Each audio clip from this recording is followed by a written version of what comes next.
Everyone, I really hope you all are doing great. आज हम लोग अपने बीएनएस के लेक्चर को कंटिन्यू करेंगे। ऑफेंसेस अगेंस्ट चाइल्ड से आज हम इसे शुरू करेंगे। 93 से 99 तक आपका ऑफेंसेस अगेंस्ट चाइल्ड है, लेकिन इस वीडियो में हम सिर्फ 93 से 96 तक देखेंगे।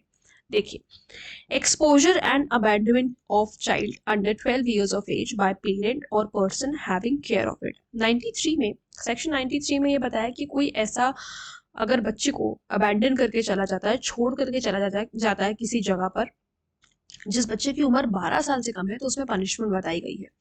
सो हूएवर बीइंग द फादर और mother of a child under the age of 12 years, एक ऐसे बच्चे के माता पिता हैं वो जिसकी उम्र 12 साल से कम है और having the care of such child, यानी कि हो सकता है माता पिता ना हो लेकिन उसकी केयर करते हो उस बच्चे की, हो सकता है चाचा चाची हो, कोई रिश्ता हो, बुआ फूफा हो, इस तरीके से। शैल एक्सपोज, कहीं पर छोड़ करके चले जाते हैं। कभी कभी हम सुनते हैं ना कि मंदिर की सीढ़ियों में मिले, कहीं कोई बच्चा मिला, इस तरीके से अगर छोड़ करके चले जाते हैं।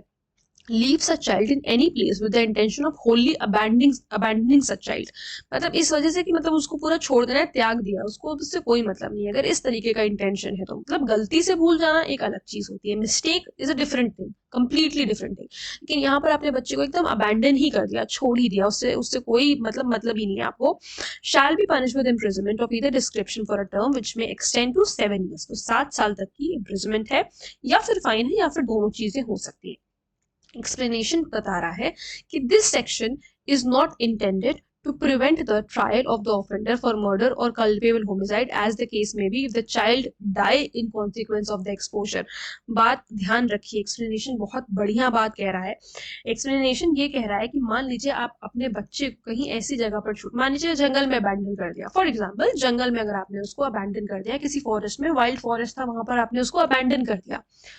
अब अगर ऐसे में उस बच्चे को कुछ हो जाता है, अब भाई हो सकता है कि उसको शेर खा जाए या कुछ इस तरीके का अगर उसके साथ हो जाता है, तो यहाँ पर आप पर यानी कि मदर और फादर पर ट्रायल चल सकता है, या जिसने भी उस बच्चे को छोड़ा उस पर ट्रायल चल सकता है, मर्डर का या कल्पेबल होमिसाइड का, depending upon the gravity of the offence. अगर वो बच्चा dies in the consequence of the exposure, consequence का क्या मतलब होता है? रिजल्ट।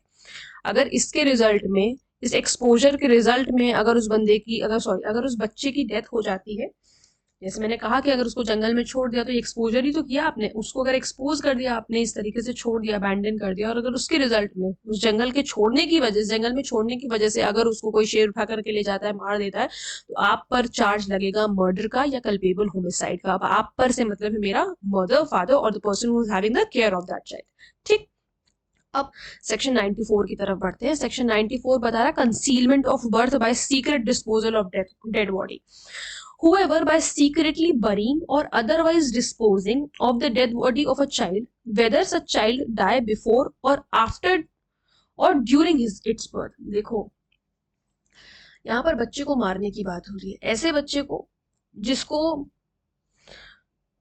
उसकी बर्थ से पहले, ठीक है, या उसके बर्थ के दौरान, या फिर उसके बर्थ के बाद उसको जो है उठाया, जैसे मान लो कि जो महिला थी उसका ऑपरेशन से बच्चा हुआ था, वो अनकॉन्शियस थी, ठीक है, आप किसी ने उसके बच्चे को उठाया और जाकर के कहीं पे बरी कर दिया, कुछ भी कर दिया, डिस्पोज ऑफ कर दी उसकी बॉडी, तो उसके लिए भी सजा है। Endeavours to conceal the birth of the child, करना क्यों है ऐसा? वो इंटेंशनली कंसील इसलिए कर रहा है ताकि कि ये ना पता चल पाए।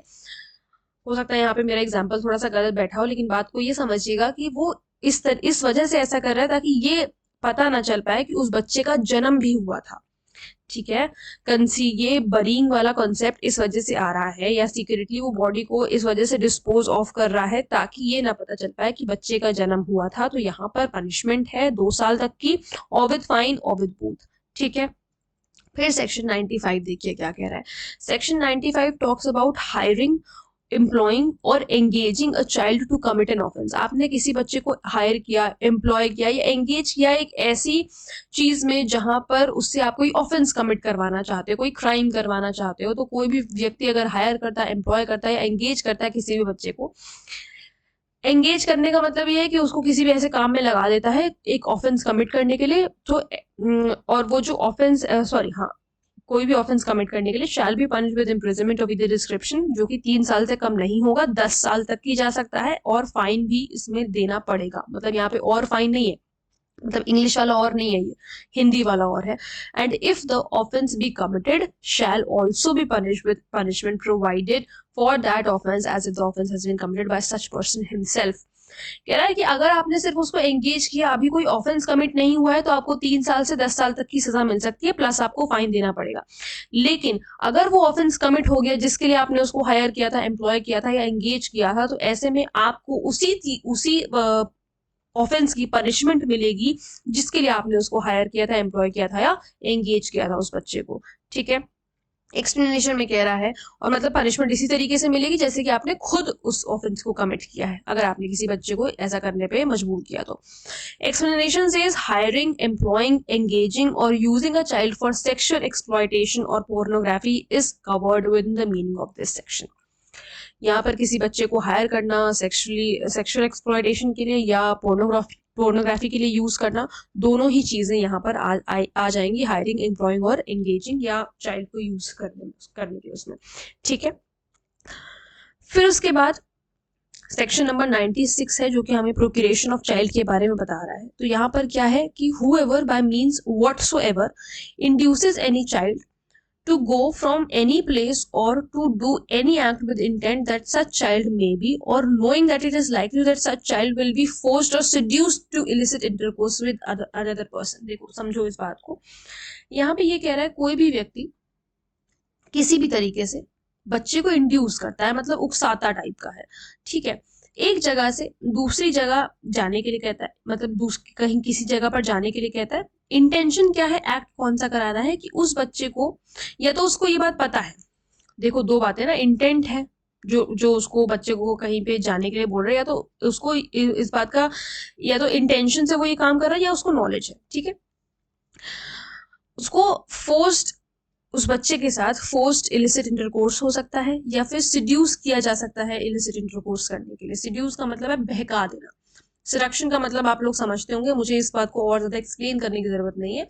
सिंपल से अगर हम कहें कि उसको बहका देना, बच्चे को बहका देना, सिड्यूस कर देना। ठीक है, या तो फोर्स करना, या तो फोर्सफुली आप उसके साथ इलिसिट इंटरकोर्स कर लो। कोई भी दूसरा व्यक्ति किसी दूसरे पर्सन के साथ कह रहा है ना यहाँ पर, विद अनदर पर्सन, मतलब एक पर्सन तो सिर्फ भेज रहा है, वो दूसरे पर्सन के साथ करने के लिए इलिसिट इंटरकोर्स, तो या तो फोर्सफुली हो रहा है या सिडक्शन से हो रहा है। Shall be punishable with imprisonment which may extend to 10 साल, 10 साल तक की जो है सजा है, और फाइन के लिए भी लायबल किया जाएगा। सो आई होप आप लोगों को ये 4 सेक्शन अच्छी तरीके से समझ में आए होंगे। अगर कोई प्रॉब्लम है, कोई डाउट है, तो आप लोग मुझसे कमेंट सेक्शन में पूछ सकते हैं। आगे हम इस लेक्चर को कंटिन्यू करेंगे। Thank you so much.